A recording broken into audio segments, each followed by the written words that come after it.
Good Signor Angelo, you must excuse us all. My wife is shrewish when I keep not hours.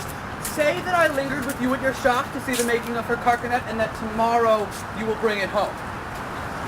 But here's a villain who would face me down. She met me on the mart, and then I beat her, and I charged her with 1,000 marks in gold, and that I did deny my wife and house. Thou drunkard thou, what didst thou mean by this? Say what you will, sir, but I know what I know, that you beat me at the mart and have your hand to show. If the skin were parchment and the blows you gave were ink, your own handwriting would tell you what I think. I think thou art an ass. Very. So it doth appear by the wrongs I suffer and the blows I bear, I should kick, being kicked, and being at that pass you would keep from my heels and beware of an ass. But soft, my door is locked. Go! Bid them open it. On! Bridget, Marion, Gillian, Sisselkin! No, Maltor's cave and coxcomb, idiot hat! Either get thee to the door or sit down at the hatch. Does thou conjure for wenches out that calls for such store, where one is one too many? Go get thee from the door. Hatch is made our quarter. My master stays in the street. Let him walk from whence he came, lest he catch cold on his feet. Who talks within there? Oh, open the door. Right, I'll tell you when, and you tell me wherefore. Wherefore? Why, for my dinner I have not dined today. Nor today, here you must not. Come again when you may. What art thou that keeps me out from the house I owe? The porter for this time, sir, and my name is Dromio. Oh! Thou hast stolen both my office and my name. The one neck I would credit, the other fickle flame. If thou hadst been Dromio today in my place, I would have changed thy face for a name. Oh, thy name for an ass. Why was there, Dromio? Who are those at the gate? Let him master in loose. Faith, no, he comes too late, and so tell your master. Oh, Lord, I must laugh. How about you in the proverb? Shall I stand to my staff? How about you with another? That's when, can you tell? Do you hear, you minion? You'll let us in, I hope! I thought to have asked you if you said no. Oh, so compelled! That was blow for blow! Oh, baggage, let me in! Can you tell for whose sake? Master, knock the door hard. Let him knock till it in. You'll cry for this minion if I beat the door down! What needs all this and a pair of stocks in the town? Oh, is that at the door that keeps holding the noise? Are you there, wife? You'll let us in, I hope. Your wife's your name? Go!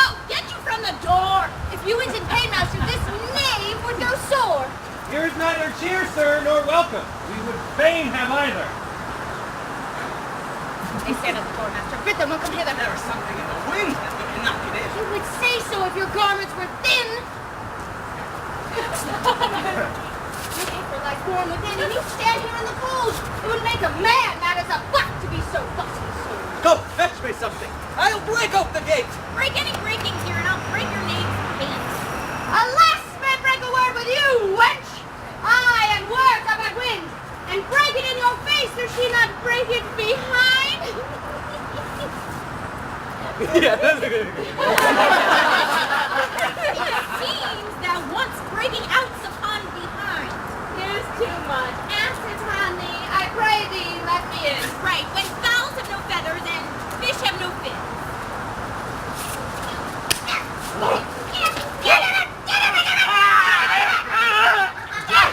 I'll break in. Go, borrow me a crow. A crow without a feather? Master, mean you're so. And for a fish without a fin, there's a fowl without a feather. If a crow have a fin, scarabble, we work with crow together. Go get thee gone. Fetch me an iron crow. Ah! Have patience, sir. Let it not be so. Herein you war against your own reputation, and draw within the compass of suspect the unviolated honor of your wife. Be ruled by me. Depart in patience, and let us to the Tiger Hall for dinner. And about evening, come yourself alone to learn the reason for this strange restraint. You have prevailed. I will depart in quiet, and in spite of mirth, mean to be merry. Ah, I know a wench of excellent discourse, pretty and witty, wild and yet too gentle. There will I dine. This woman that I mean my wife, though I protest without desert, hath oftentimes upbraided me withal. To her will I to dinner. Get thee home, and fetch the chain. By this I know 'tis done. Bring it, I pray you, to the Porpentine, for there's the house. This chain I will bestow, be it for nothing but to spite my wife upon my hostess there. Good sir, make haste. Since mine own doors refuse to entertain me, I'll knock elsewhere and see if they'll disdain me. I'll meet you at that place some hour hence. Do so. This jest shall cost me some expense. Wrong. I'll stop mine ears against the mermaid's song. Aye, that's my name. Well, sir, I know it well. Here's the chain I made for you. I ought to have taken you at the Porpentine. The chain unfinished made me stay thus long. What is your will that I shall do with this? What please yourself, sir? I've made it for you. Made it for me, sir. I bespoke it not. Not once, nor twice, but 20 times you have. Go home with it and please your wife withal. Later at supper time, I shall find you and receive the money for the chain. I pray you receive the money now for free. You ne'er see chain or money more. You are a merry man, sir. Fare you well. You know, since Pentecost the sum is due, and since I have not much in pledge, you know now, I have not, but that I am bound to Persia and want guilders for my voyage. Therefore make present satisfaction, or I'll attach you by this officer. Even just, the sum that I do owe to you is growing to me by Antipholus. And in the instant that you met with me, he had of me a chain. At 5 o'clock I shall receive money for the same. Please if you walk with me down to his house, I will discharge my bond and thank you too. That labor may you save. See where he comes. Go with me to the goldsmith's house, and after the goldsmith's house, go by Rope's End. That will I bestow on my wife and her confederates for locking me forth today from dinner. Go, what? I see the goldsmith. Go, buy thee a rope, get thee gone. Bring it home to me. By £1,000 a year, I buy a rope? A man as well hope up the trusts to you. I promised your presence and the chain, but neither chain nor goldsmith came to me. So like you thought our love would last too long if it were chained together and therefore came not. Saving your merry humor, here's the note, how much the chain weighs to the utmost carat, the fineness of the gold, and chargeful fashion, which doth amount to 3 odd ducats more than I stand indebted to this gentleman. I pray you see him present at his charge, for he is bound to sea and stays but for it. I am not furnished with the present money, and besides I have some business in the town. Good senor, bring the stranger to my house, and with you take the chain. There bid my wife disperse the sum to you upon receipt thereof. Perchance I shall be there as soon as you. Then you will bring the yourself. No, bear it with you, lest I come not time enough. Well, sir, I will. Have you the chain about you? And if I have not, I hope you have, or else you may return without your money. Nay, come, I pray you, give me the chain. Both wind and tide stays for this gentleman, and I to blame have held him here too long. Good Lord, you use this dalliance to excuse your breach of promise to the Porpentine. I should have chid you for not bringing it, but like a shrew, you first begin to brawl. Now it steals on. Pray you, sir, dispatch. You hear how he importunes me? The chain? Why, bring it to my wife and fetch your money. Come, come! You know I gave it you even now. Either send the chain or send me by some token. By now you run this humor out of breath. Come, where's the chain? I pray you let me see it. My business cannot brook this dalliance! Good sir, say whether you'll answer me or no. If not, I'll leave it to the officer. I answer you? What should I answer you? The money that you owe me for the chain! I owe you none till I receive the You chain! know I gave it you a half an hour since! You gave me that! You wrong me much to say You so! owe me more, sir, in denying it! Well, officer, arrest him at my suit. I do charge under the Duke's name to obey me. Now, this This touches me in reputation. Either consent to pay me what is owed, or I will attach you by this officer. Consent to pay thee that I never had? Arrest me, foolish fellow, if thou darest. Here is thy fee. Arrest him. I would not spare my brother in this case if he should scorn me so apparently. I do arrest you. You hear the suit. I do obey thee till I give thee bail. But, Sarai, this sport will cost you so dear as all the money in your shop shall answer. Sir! Sir!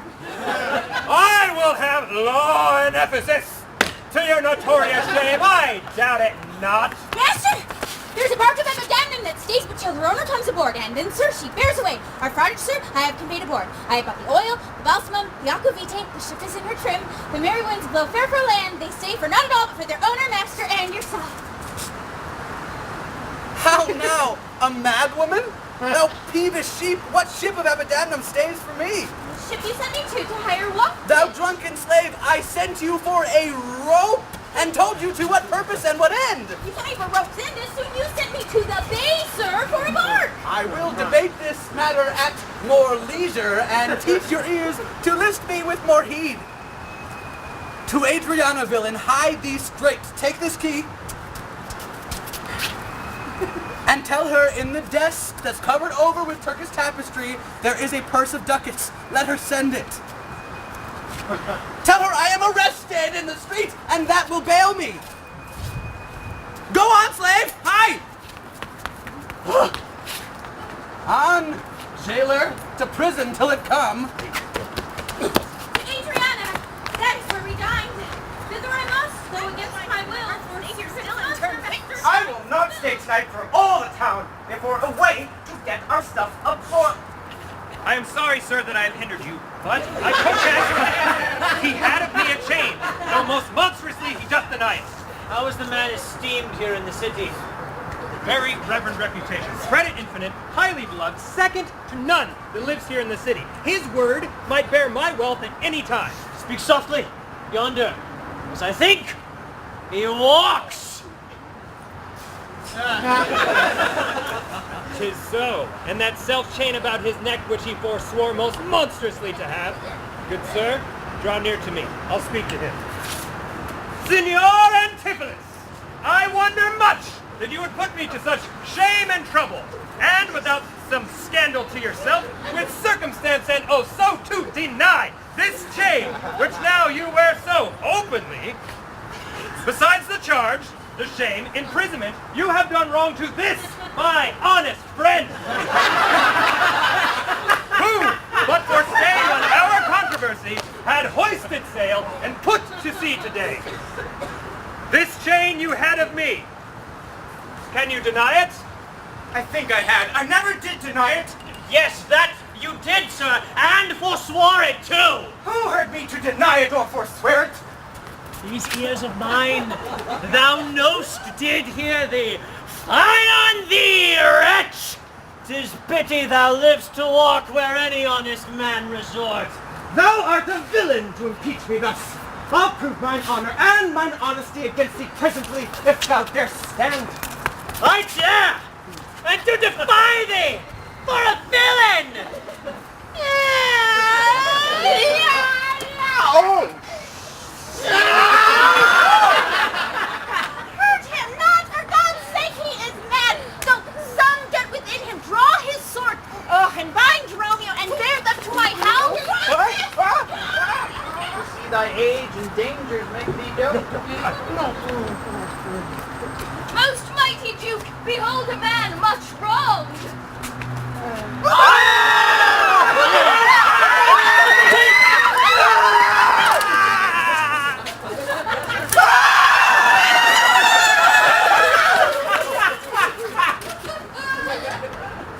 I see two husbands, or mine eyes do deceive me. One man's genius to the other, and so of these was the natural man. It's not a dream, I see it here. That chain you had of me, can you deny it? I think it be so. I deny it not. And for that chain, sir, you arrested me. I think I did. I deny it not. Sir, I did send you money for your bail by Romeo, but she brought it not. No, none by me. me? The purse of ducats I received from you, and Dromio did bring them to me. And I see Mr. Land's brother's wenches, and I was mistaken for him, and he for me. And thereupon these errors arose.